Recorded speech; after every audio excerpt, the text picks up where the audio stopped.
Join me today as we look at a toy that is something of an ugly duckling among both the line it came out in and the line it was intended for. Well, what do I mean? Well, when they did Beast Wars 10th, the anniversary line of repaints with a bunch of extra tchotchkes thrown in, they also had two other molds waiting in the wings, a new Primal and a new Megatron.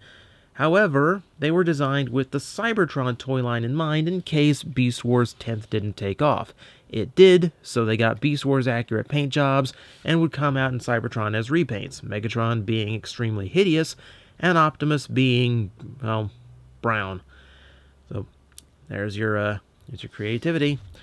But it did leave us with this, a Beast Wars 10th anniversary toy for Optimus Primal that's done in distinctly Cybertron stylings. Kind of bizarre, but we're going to take a closer look at it here. As you can see, he is a gorilla of some sort in this mode, not quite packing the bulk of some of his gorilla modes in the past. And for something that is for Beast Wars 10th anniversary, you notice that his fur is mostly gray. I mean, they got in the black a little bit here and there where they could, but for the most part, he looks really old with a dyed beard. Like, I'm not, and a Wonder Woman tiara for some reason. I don't know. It's a little bit odd. Like, I don't know. Okay, it's a big gorilla, and for Transformers, you'd think Optimus Primal for big gorilla, but you do miss a lot of the detail you expect. There should be a lot more black, for instance, at least here in the robot mode chest, and the tan feels off when the original was gray. So, I don't know, they're trying to come up with a little bit of difference, so it's not just a black and white toy, but at the same time, it's not what you expect from the character itself. I will give them credit, the sculpting is nice, as most Cybertron toys were. There's a lot of heavy panel lining and molding all the way around, giving it a very cybernetic look, even though it's mostly, in this mode, organic parts showing. You can see fur molded in on all the black areas, but anything that's gray is molded with tech detail. And even some areas where you can see some fur molded in, it's intermixed with mechanical parts, some cables and whatnot. So the look and the aesthetic is a little bit all over the place. You can see here on the back thigh. I'm sorry I'm making you stare at the monkey's butt, but I assure you, I wouldn't do it unless you needed to. You can see, again, a lot of metal, but a lot of fur. So there's some kind of Transmetal 2 qualities going into this toy. You can see like little booster packs, I guess, or what would have passed for boosters, I think. And yeah, right there, like a very strange cutie mark, you have a Maximal logo on his butt. Dignified. So, yeah, it's a monkey, but it doesn't really resonate to me as Optimus Primal. I don't know. It's missing something. For articulation, because there is some play value here, you do have ball joints in the shoulders and the elbows and the wrist, actually. So there's actually a lot of room for motion there, as well as ball joints in both the hips and the knees. This is because, of course, most of this is actually going to end up being the robot mode parts. So they mostly share the exact same articulation. It's just kind of flipped around. However, that's not all the monkey mode can do. The monkey mode is also joined by a surfboard. Because monkey with a surfboard. Because why not? Look, okay, so Transmetal Optimus Primal had a surfboard. Okay, we acknowledge this. But it was built in, it was a flight mode, and it was a very little thing, all things considered. It's really just a couple hinges and a couple panels when you think about it. Look at the size of this. Look. Guys, more than a third of the plastic content went into creating this gigantic thing that he really... I don't know. So I'll give you a look at it. It's very lightly painted. There's a few areas done up. A little bit of blue there for the cyber key slot, and we'll get to that in a bit. And there are some molded details here, some friction surfaces, some exposed circuitry, and extra panels and armor and such. On the bottom, a little bit of extra paint. You can see the turbines for lift. So at the very least, there is some attention to detail and actually making it look functional. It's a big surfboard for a monkey. Okay, so yeah, he's got holes in his hands, so in his feet hands. So we can peg him on there and let him actually ride on the surfboard. And there's a couple problems with this. Class, can you spot the first one? Yes, very good, class. When you peg him in on both pegs, he can't look forward because there's no articulation in the monkey head. So he's just flying it sideways, which is kind of awkward. There's also no waist articulation to allow him to rotate forward. Or the best you can do is to just peg him on one and hope that he actually balances. Because that's the other thing that's wrong with this particular... I won't even peg in now. That's the other thing wrong with this particular mode is there's really not a lot. It looks like there's a lot of surface area here for him to balance on, but there's not, especially when his feet are here, and that's how his beast mode likes to stand. So you're left with something that is very unbalanced and really just kind of silly looking. I don't know. Like, in one hand, it gets the gimmick out of the way. In the other hand, ugh, I don't know. Let's just get this guy into robot mode so we can talk about him decently, because I'm wasting way too much time talking about the monkey mode. We're going to start by unpegging all of that and getting his back kibble out of the way. There's going to be an automorph taking over here in a bit.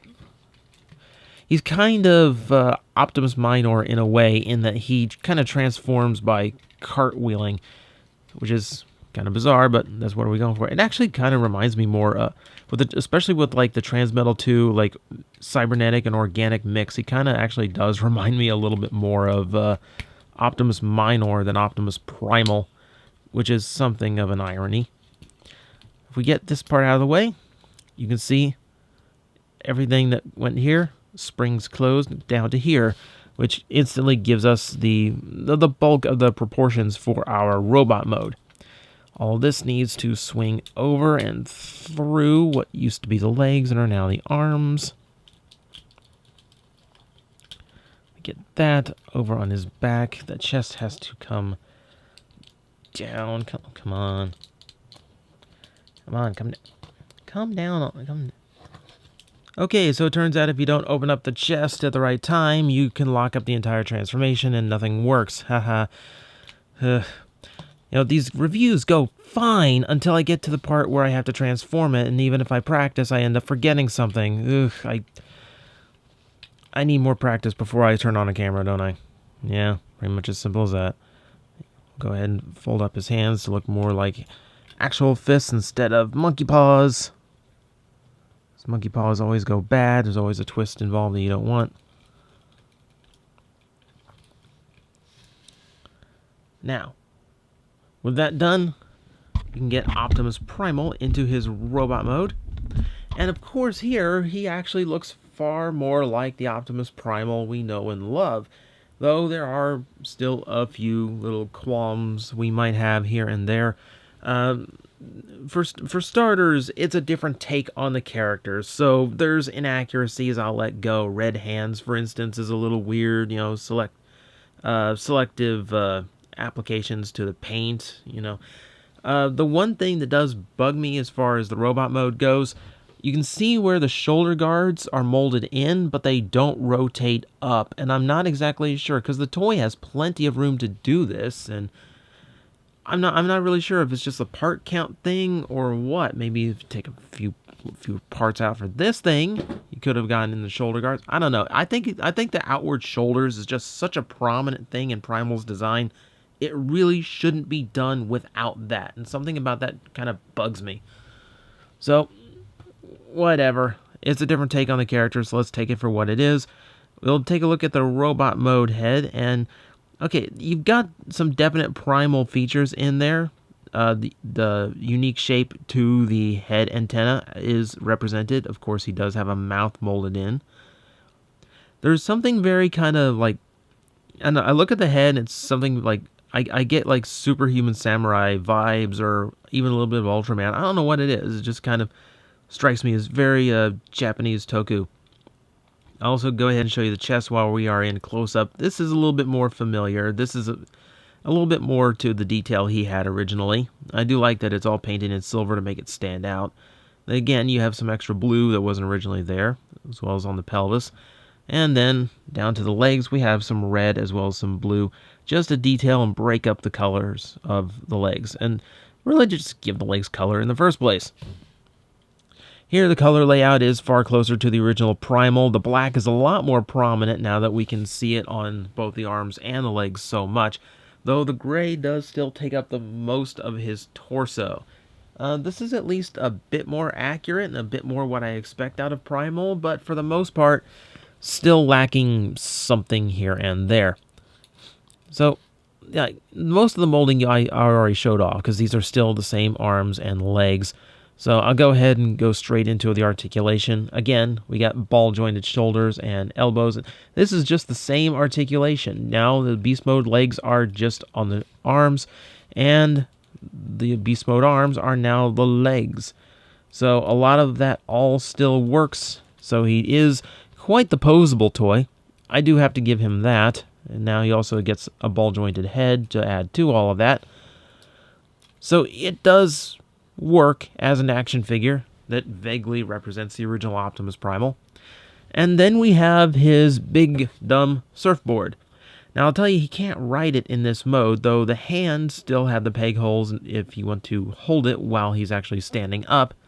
The main draw here is the fact that this is where his gimmick is stored, which, of course, this is where we need a cyber key. Unmarked on this one, no little code on the back because it wasn't for the Cybertron line at the time, but still works just like any other cyber key. Plug it in and, well, something happens.